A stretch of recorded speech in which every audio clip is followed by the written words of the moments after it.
Vždy, keď sledujete reality show, pomyslíte si, je to všetko výmysel, súťažiaci sa dohodli a všetci z toho vyviaznú živí.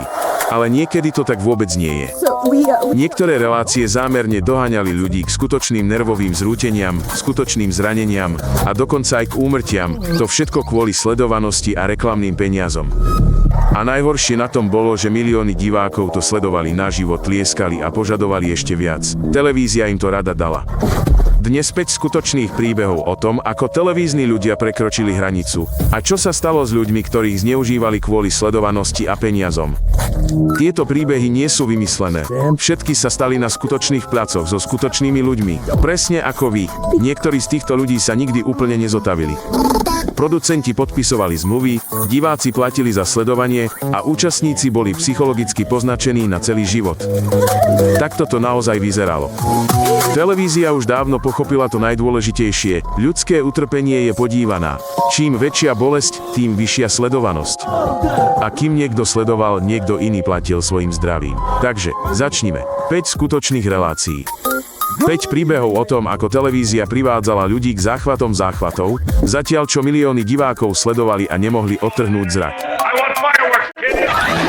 Predstavte si, že vás polievajú benzínom a ťahajú ohnivým tunelom. Alebo vám do hrdla zavedú hadičku a nalejú tam surové zvieracie mozgy. Dobrovoľne. Alebo vás strčia do klietky s gorilami, pomaznajú banánmi. Alebo vás zavesia dolu hlavou nad ohňom so švábmi napchatými v košeli. Toto nie je scéna z hororu. Presne toto sa stalo v japonskej vytrvalostnej show v 80. rokoch. Účastníci, obyčajní študenti, súťažili o to, kto najdlhšie vydrží bolesť a poníženie. Boli vyhľadovaní do zúfalstva a potom vo finále ich odviedli do drahej reštaurácie a prinútili ich jesť, ale jesť im bolo zakázané. Víťaz jednoducho vydržal najdlhšie. Hlavnou cenou bol týždňový výlet. 1 týždeň. Za to ľudia znášali veci, ktoré by bežného človeka priviedli do šialenstva. Producenti nakrúcali detailné zábery slz a kriku. Relácia sa zapísala do Guinnessovej knihy rekordov ako najbrutálnejšia herná show v dejinách svetovej televízie. To však televíznych producentov nezastavilo. Formáci dychtivo kúpili desiatky krajín. Európske a americké televízne siete študovali nahrávky a žasli nad sledovanosťou. Nikto nemyslel na študentov, ktorých polievali benzínom kvôli jednej týždennej epizóde. Relácia bola nakoniec zrušená kvôli tlaku vlády. Podarilo sa jej však inšpirovať celú generáciu producentov. Ľudia tolerujú čokoľvek, pokiaľ to nazývajú zábavou. Mladý herec si myslel, že ide na casting, požiadali ho, aby sa vyzliekol, s tým, že je to súčasť zadania. Potom ho zamkli v prázdnej miestnosti bez oblečenia, bez jedla a bez vysvetlenia. Jediné pravidlo, všetko, čo potreboval na prežitie, musel vyhrať v poštových súťažiach. Rozposlal tisíce prihlášok a raz vyhral konzervované krmivo pre psov. Jedol ho, pretože nemal nič iné. Niekedy mal šťastie. Vyhral v rece ryže, skladací stan alebo bicykel. V miestnosti, kde sa sotva mohol pohnúť. Týždne bez jedla sa striedali s týždňami na ryži a ničom inom. Rok a pol žil sám, nahý v úplnej izolácii. A nevedel, že ho 24 hodín denne sleduje 15 miliónov divákov každý týždeň. Nikto mu to nepovedal. Keď sa steny jeho izby zrútili, ocitol sa uprostred obrovského štúdia plného ľudí. Smiali sa a tlieskali. Pýtal sa len na jednu vec. Prečo sa smejú? Ukázalo sa. Za celý ten čas z neho producenti urobili hviezdu. Krajina poznala jeho tvár, jeho poníženie, jeho slzy, sám nič nevedel. Jeho právo bolo úmyselne odobraté. Po relácii mu diagnostikovali ťažkú duševnú poruchu. Zotavoval sa roky. Jeho utrpenie bolo vysielané bez jeho súhlasu a producenti získali televíznu cenu za najlepšiu reláciu roka. V roku 2008 americká relácia požiadala ľudí, aby odpovedali na 21 osobných otázok pripojených k detektoru lži. Za každú úprimnú odpoveď dostali peniaze. Otázky boli navrhnuté ako chirurgov skalpel. Podviedli ste svojho partnera / partnerku? Prijali ste si smrť milovanej osobe? Vzali ste si cudzí majetok? Mysleli ste si niekedy zle o svojich vlastných deťoch? Toto všetko. Pred živou rodinou v štúdiu a miliónmi divákov. Producenti zámerne usadili tých, ktorých pravda najviac zranila. Manželov, deti, rodičov. Jedna súťažiaca sa priznala svojmu manželovi v priamom prenose, že ho podviedla a že ich dieťa nie je jeho. Na všetky otázky odpovedala úprimne, dostala peniaze a odišla zo štúdia. Rodina zostala v publiku. Psychológovia pracujúci na relácii neskôr priznali, že súťažiaci boli tesne pred natáčaním v zákulisí zámerne vyvedení z rovnováhy. Zrútenie pred kamerou nebolo rizikom, bol to cieľ. Relácia bola po jednej sezóne zrušená. Príliš veľa rodín sa rozpadlo, príliš veľa ľudí skončilo u psychológov. Ale sledovalo ju 30 miliónov ľudí. Sledovanosť bola vynikajúca, sponzori boli spokojní.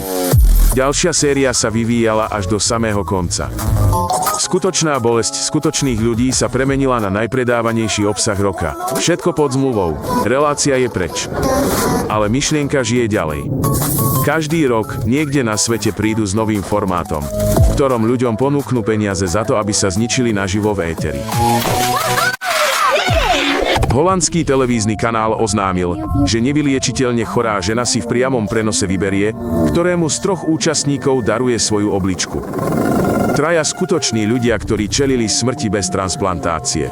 Účastníci hovorili o svojej bolesti, svojich rodinách a o tom, ako dlho im zostávalo bez operácie. Štúdio apelovalo na súcit divákov. Ľudia hlasovali za svojho obľúbeného kandidáta, akoby v súťaži. Bolo to ponižovanie zabalené do televíznej show. Chorí ľudia boli nútení bojovať za svoje právo na prežitie pre zábavu verejnosti. Celá krajina sledovala, kto dokáže najpresvedčivejšie plakať. Nakoniec moderátor vyhlásil, že chorá žena je len herečka, žart určený na upútanie pozornosti. Ale títo traja účastníci boli skutoční. Ich bolesť bola skutočná. Boli použité ako rekvizity. Škandál sa dostal až k vláde.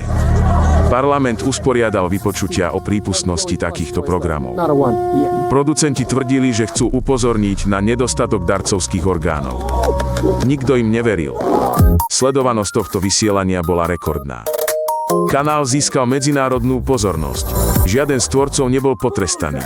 Relácia bola zrušená, ale až po dosiahnutí svojho cieľa. Traja ľudia, ktorí boli v relácii zapojení, stále čakali na operácie. Ich osudy sa už v televízii nepremietali, koniec koncov, bez kamier ich príbeh už nikoho nezaujímal. Francúzska survival show sa ešte ani neodvysielala, keď si už vyžiadala životy 10 ľudí. Počas natáčania sa na oblohe nad Argentínou zrazili 2 vrtuľníky s filmovým štábom. Medzi mŕtvými boli aj traja slávni športovci. Kamery zachytili moment katastrofy. Relácia bola propagovaná ako mierne extrémne dobrodružstvo, nikto neočakával skutočnú smrť. Preživší účastníci odmietli pokračovať v natáčaní.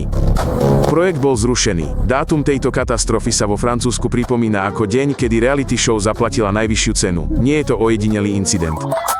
Účastníci rôznych show utrpeli zlomeniny, popáleniny a psychické zrútenia. Zmluvy sa však podpisovali a producenti sa zvyčajne vyhýbali akejkoľvek zodpovednosti. Vždy, keď sa show skončí tragédiou, producenti hovoria: účastníci sami riskovali. Sú dospelí, podpísali papiere. Takže to nie je naša chyba. Ale nikto sa neprihlási na psychické zrútenie. Nikto nesúhlasí s tým, že sa stane obeťou žartu kvôli sledovanosti. Nikto nejde na casting, aby mu pred kamerou zničili život. Keď na budúce zapnete reality show, zamyslite sa, čo sa stane tam, kde sa kamera nepozerá. Prihláste sa na odber kanála a pozrite si ďalšie epizódy, je to dôležité.